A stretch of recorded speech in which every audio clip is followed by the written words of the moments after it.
Entrando de una vez en el tema que dejamos abierto antes de la pausa, vamos a conversar con Virginia Pardilla sobre todo ese contenido audiovisual que consumen nuestros jóvenes, ya sea desde videojuegos o redes sociales, y cómo pudieran ser funcionales o disfuncionales para ellos, dependiendo de cómo lo maneje su entorno. Bienvenida a TV Más. Muchísimas gracias por la invitación, un placer estar aquí con ustedes para hablar de un tema tan importante que muchas familias a veces como que se confunden, porque en algún aspecto la tecnología viene a hacer muchísimo bien en nuestros chicos y muchos padres lo utilizan a veces, como yo le digo, como un aquiete 500, una forma de tener a los niños y a los jóvenes tranquilos. Sí. Pero como todo en la vida es como un equilibrio, hay cosas positivas dentro de la tecnología, dentro de los videojuegos o de algunas redes sociales, pero también hay cosas negativas, entonces tenemos que buscar como la manera de tener un equilibrio, qué es lo positivo y qué es lo negativo de cada área. ¿Cómo es que va incidiendo todo lo que un niño o joven ve y absorbe en su comportamiento, en su manera de ver la vida, en su desarrollo de personalidad? Al final van entendiendo que lo que reciben es una realidad o comienzan a ver su realidad como esas imágenes que son las que llenan sus sentidos. Mira, esa es una gran pregunta. Tú sabes que los niños van creciendo dependiendo de la edad de la que estemos hablando y todavía algunos niños según la edad no distinguen la realidad de la fantasía. Sí, sí. Entonces es un proceso de creación de cuál es la realidad, ese concepto de la realidad se va construyendo a partir de cierta madurez. Entonces muchas veces cuando estamos a partir de ver videojuegos hay unos patrones, a veces patrones de estética, de belleza, un modelo de un cuerpo, que muchas veces ahora se está hablando de una distorsión de la realidad del cuerpo y entonces muchas adolescentes están sufriendo de falta de autoestima porque han visualizado toda su vida un cuerpo perfecto a través de un videojuego o a través de unas redes o a través no solamente de las redes sino también de estos filtros que se están utilizando. Sí. Entonces llegan algunas o algunos a tener una falta de autoestima porque no llego a cumplir con ese estereotipo que es el que me han proyectado desde pequeño, que es el correcto y el aceptado. Entonces, por ahí podemos hablar de esa construcción de autoestima. También muchas horas de videojuego, pues me lleva a tener una relación quizás correcta, y es el beneficio, con personas que están lejos, porque me puedo conectar ahora y hacer juegos interactivos con personas que no están en mi casa y podemos compartir, dialogar y me hace socializar. Ahora, y tener compañía, muchos hijos únicos que hacen amigos así. Se hacen nuevas amistades, se hace un círculo social, puedo conversar, desarrollo habilidades sociales. Ahora bien, si bien es cierto que desarrollo esas habilidades sociales, el mal uso por el abuso, el exceso del uso, entonces me quita las habilidades de cara a cara. Entonces ya no tengo contacto visual con las personas, ya no sé manejarme con las personas que están directamente, me hago a veces hasta un aislamiento social y por ahí se está hablando hasta de fobia social, producto de un exceso de estar aislado en el videojuego. Entonces me estoy perdiendo a veces hasta de la comunión con mi familia, con mis padres, porque ya llegan los saludos, ¿qué hay papi? Y sigo entonces en ese círculo porque hay personas que, o chicos que duran a veces hasta 8 horas conectados con gente que está lejos, ni en el mismo país, ni en la misma zona. A deshoras. A deshoras, falta de sueño porque a veces se acuestan tarde por estar socializando, por estar compartiendo en un juego. La falta de sueño entonces me hace tener un mal humor, más rendimiento escolar, no prestar atención a clase, deficiencia en la atención y la concentración. O sea que estos juegos, el problema no es el uso, sino el abuso y el tiempo. Y también algunos tienen mensajes correctos, otros no tan correctos, porque hay videojuegos muy violentos. Sí, la mayoría. Entonces, al estar tanto tiempo con violencia, pues entonces yo voy creando y puedo entonces también hacer juegos bruscos, juegos violentos o llevar mi mente a esa posición de violencia. Sin embargo, hay otros videojuegos que tú construyes, por ejemplo, ciudades y te ayuda a tener una creatividad mejor. Hay videojuegos que te ayudan a la resolución de conflictos. Hay videojuegos inclusive que como tienes que tener un contacto visual rápido y manual, te desarrollan destrezas oculomanuales que después te pueden servir hasta para cirugías o para otras destrezas. Entonces, no es el videojuego per se, no es quizá las redes sociales per se, está el niño a la edad correcta para manejar la información en las redes que se está integrando. Esas redes tienen un contenido apropiado para la edad de este niño, para la edad de este joven. ¿Quién está controlando en la familia? ¿A cuáles redes sí está entrando? ¿A cuáles videojuegos está jugando? ¿Cuántas horas? ¿Hay un control en la familia? ¿Cuándo es exceso? Miren, yo les recomiendo a mis padres nunca pasar de actividades a nivel de tecnología, y eso incluye redes, televisión, videojuegos, pantalla, como generalizan, o el celular, porque ahora es más sí, práctico, están utilizando más el celular que hasta las mismas tablets. No más de 30 minutos al día. Y cuando yo digo eso, muchos papás dicen, 30 minutos, sí, 30 minutos, porque es que el niño o el adolescente tiene que tener tiempo de educación. Si tú calculas que tiene unas 6 a 7, 8 horas en el colegio, luego debe tener... Y en el colegio ya los usan también. Y en la escuela ya se está utilizando.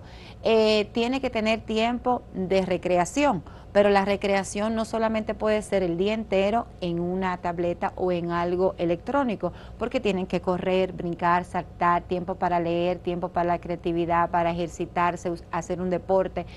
Hay jóvenes que se están pasando horas y horas, 8 horas sentado, entonces vienen enfermedades por estar sedentario, enfermedades de los ojos por el abuso y el exceso de la luz que se va transmitiendo a través de esta pantalla. Entonces, volvemos a la misma frase, no es el videojuego per se, es la cantidad de horas y qué tipo de juego está haciendo. Así como hay juegos que van a construir y que van a desarrollar habilidades cognitivas, van a haber juegos que van a destruir habilidades cognitivas, van a haber juegos que van a construir habilidades sociales en los chicos, pero otros van a destruirla por la cantidad de horas que estén expuestos. A mí me llaman la atención dos cosas de esas ideas que usted trae. Una, cuando hablaba de cuáles son los ideales que forjan el autoestima y esos estereotipos que se consolidan. También ahora se está viendo como una versión opuesta, no solamente con lo de desvirtuar el cuerpo, sino con aceptar formas que caen en cosas no saludables como la obesidad. O sea, incluso hace poco veía yo el caso de un youtuber que era obeso y lo que él promovía era eso. Y al final incluso tuvo repercusiones psicológicas, las actitudes que tomaban los mismos fans que tenía en esa plataforma, terminaron como dándose cuenta de que la dinámica que él llevaba, porque el contenido que él hacía era ingiriendo como mucha comida. Sí, mira, ahí tocas un punto de manera indirecta de algo que pasa mucho en esta generación de jóvenes. Es una generación que, llevado por un fin bueno, que es la no discriminación, sí, porque el objetivo del trasfondo de esto de ello es cierta aceptación. Ajá, es la aceptación a que sí, somos diferentes, de que el que seas gordo o gordito, obeso, no te puedo discriminar. El buscar esa aceptación en todo y que todo está bien y que tu pensamiento tengo que respetártelo y que tus ideologías yo tengo que respetártela y que tus criterios tengo que respetarlo, tiene un fondo bonito y bueno. Ahora, como todo en la vida, no discriminar a una persona por su peso no es correcto. Ahora, dejar de entender que la obesidad se ha demostrado científicamente que hace daño a la salud es dos cosas diferentes. Entonces quizás lo que tenemos es a nuestros chicos, yo que trabajo con adolescentes, que dirijo un colegio, es como llevarlo, que no vamos a hacer bullying, no vamos a etiquetar a las personas por ideología, por su físico, por su apariencia, pero sí tenemos que entender que debemos de buscar un equilibrio en todo y una vida saludable. O sea, ok, te respeto si tú quieres comer mucho, pero también debo de concientizarme de que la obesidad per se o cualquier otro estereotipo que yo esté llevando, tú porque pusiste ese ejemplo, Sí, sí. pero que la cera, como yo le digo a ellos, hasta el agua es necesaria para la vida. Pero hemos visto casos de noticias de personas que toman más agua de la cuenta y se mueren.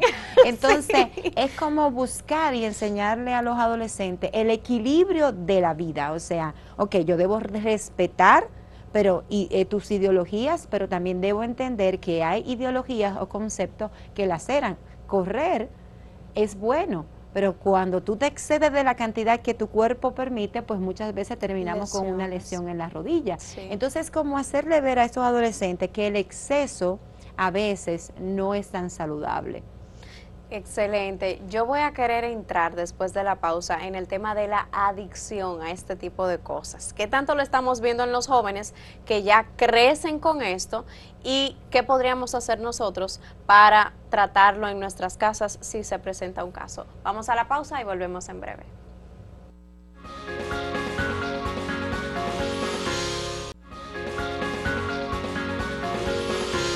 Continuamos en una conversación súper interesante y necesaria en este momento con Virginia Pardilla. Ella es psicóloga y estábamos abordando desde un inicio cómo es que influyen los videojuegos, las redes sociales, el contenido que consumen nuestros niños y jóvenes en su desarrollo, en sus aptitudes y en la manera en que van percibiendo las realidades de la vida cotidiana.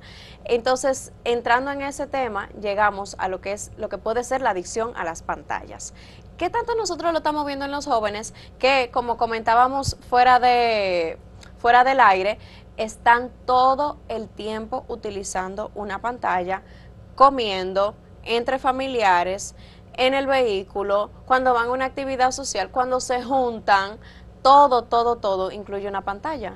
Sí, mira, lo hemos normalizado tanto, lo vemos tan común que ya no estamos pensando, ¿tenemos una adicción? ¿Tiene mi hijo una adicción a la pantalla?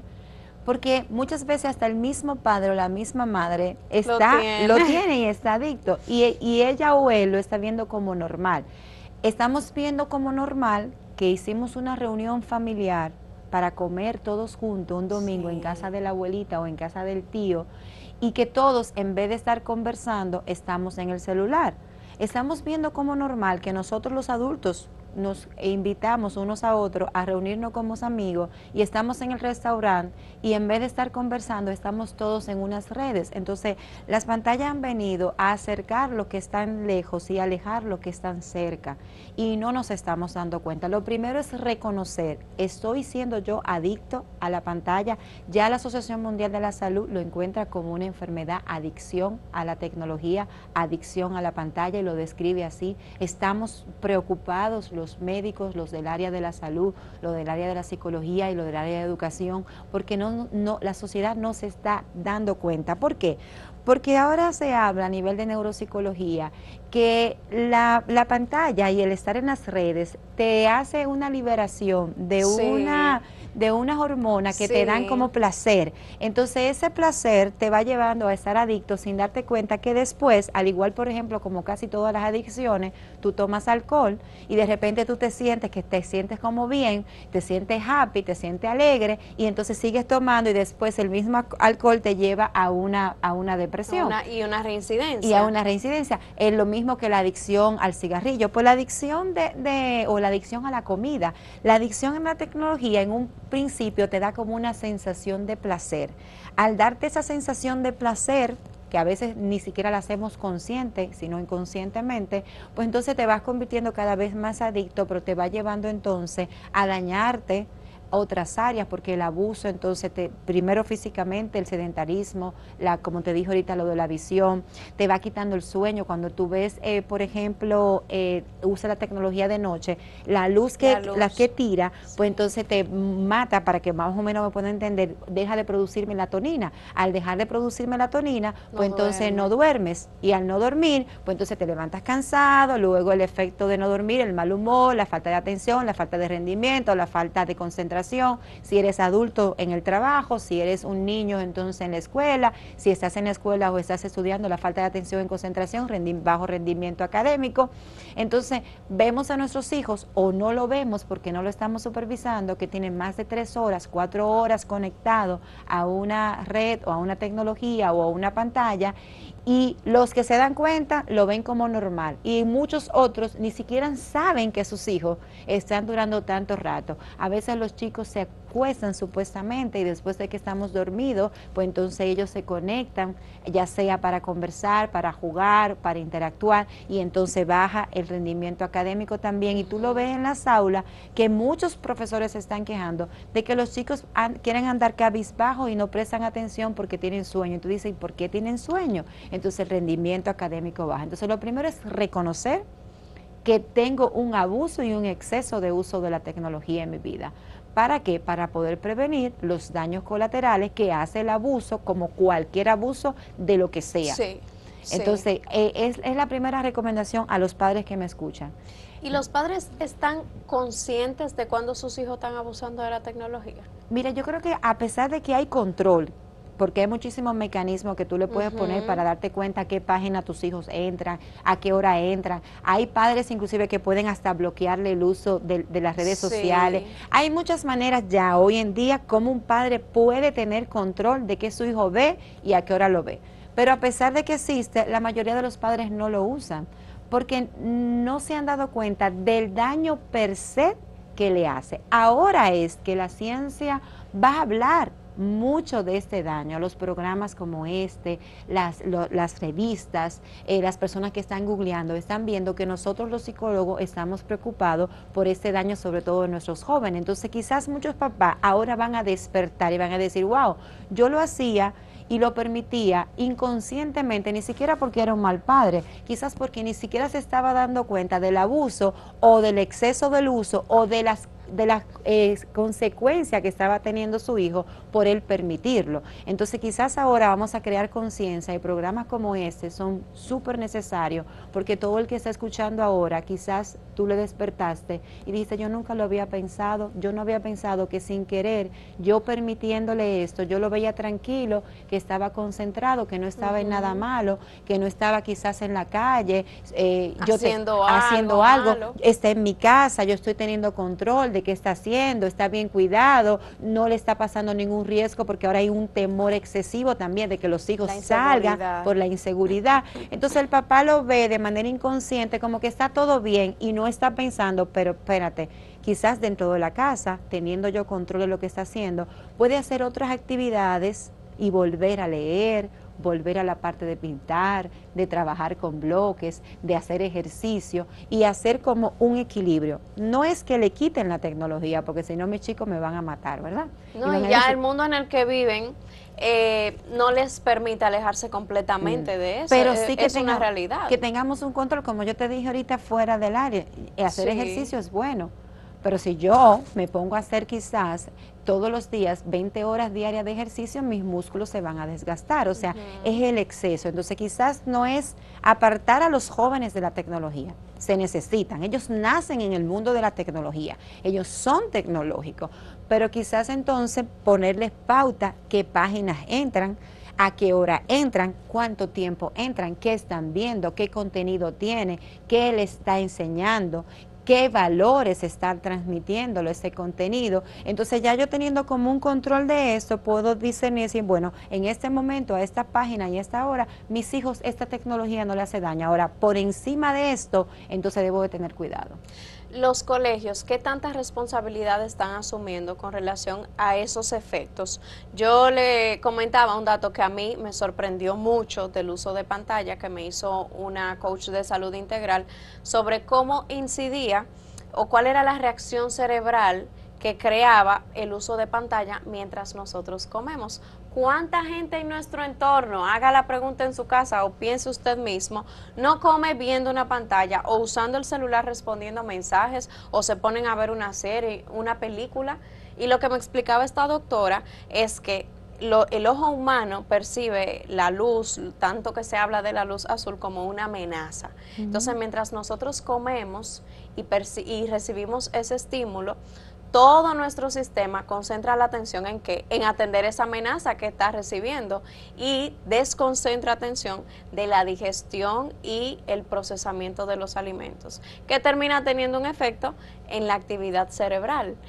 Un padre tal vez no conoce en detalle que puede llegar a hacerle ese tipo de daño a su hijo, así como usted menciona. No, Los colegios los están guiando lo suficiente en medio de esa realidad social. ¿A los padres o a los chicos? A los padres, que son quienes podrían manejar más esa conciencia, Bueno, a ese nivel de detalle. Mira, por lo menos en Tesauri, que es el que yo manejo, sí lo hacemos. No puedo hablar de otros, pero yo creo que sí, que hay muchos centros tratando de concientizar, no solamente con este tema, sino con temas importantes del desarrollo emocional de los hijos y de una crianza efectiva y positiva. Habría que ver, yo te hago la pregunta contraria, habría que ver cuántos padres, a pesar de que los centros estamos, porque así como nosotros lo hacemos, yo sé de muchos centros y de muchos colegas que también están trabajando eso. Cuando tú convocas a estos talleres, ¿cuántos padres van? Y muchas veces los colegios, para lograr hacer ese taller, o invitan a un profesional que hay que hacer erogar un gasto económico, le tienen un brindis, los profesores se quedan más tarde y muchas veces por el mismo flujo del día a día, las complicaciones diarias, que estoy cansado, muchos padres entonces no aprovechan esta oportunidad. Quizás sería decir a la audiencia, aprovechen programas como este. Hay programas gratuitos también en las redes sociales de psicólogos educadores que vivimos hablando sobre este tema. Entren y vean contenido de calidad. Y cuando tengan oportunidad de charlas como esta para crecer, para ser mejores padres, pues entonces que ellos vayan y aprovechen esta inversión que a veces se hace de tiempo, pero sí, lo estamos haciendo también con los chicos en el aula. Creo que muchos colegios como nosotros hemos vuelto un poquito hacia atrás, porque en el proceso nos confundimos todos, no solamente los padres, hasta los expertos en educación, nos confundimos y llegamos a un punto en algún momento a poner más tecnología de la que quizás se necesitaban en las aulas. Y ahora volvimos un poquito para atrás ok, la tecnología es buena, pero ya hemos descubierto que hay que tener una cierta cantidad de horas y entonces muchos centros estamos poniendo como un equilibrio y quizás volviendo un poquito a los bloques, a los rompecabezas, a la construcción, al trabajo en equipo, a las maquetas, a los foros, al debate, al pensamiento crítico y a lo offline. Sin dejar de lado que obviamente debemos tener la tecnología, porque no podemos estar de espalda a ella. Virginia, a mí me encantaría que usted le comparta a la gente dónde la puede seguir y dónde puede recibir incluso ese tipo de contenido que nosotros hemos estado mencionando, para que cualquier información que usted dé desde esos canales, la gente pueda recibirla y comenzar a educarse en ese sentido. Me pueden seguir como Virginia Pardilla en mi Instagram profesional como Pardilla Virginia, en el de Tesauri School, que es el colegio que tengo a bien dirigir, me pueden llamar al 809-819-7748 o en mi canal de YouTube como Virginia Pardilla Channel, que ahí subo muchas informaciones de crecimiento personal y sobre todo de disciplina positiva. Ahí lo tienen. Bueno, precisamente esa información que yo estaba diciendo que las familias y los padres deberían tener a mano, ahí Virginia se las deja. La pueden seguir en Instagram o buscar su canal de YouTube. Y cualquier cosa ponen su nombre, Virginia Pardilla, en Google, que les va a aparecer y van a poder llegar al contenido. Gracias por haber venido a TV Más. Siempre a la orden, un placer. Y gracias a ustedes por haber sintonizado, por haberse quedado hasta aquí, abundando con nosotras en este tema. Recuerden que pueden seguir con la programación de Acento TV. Soy Nicole Espejo y fue un placer.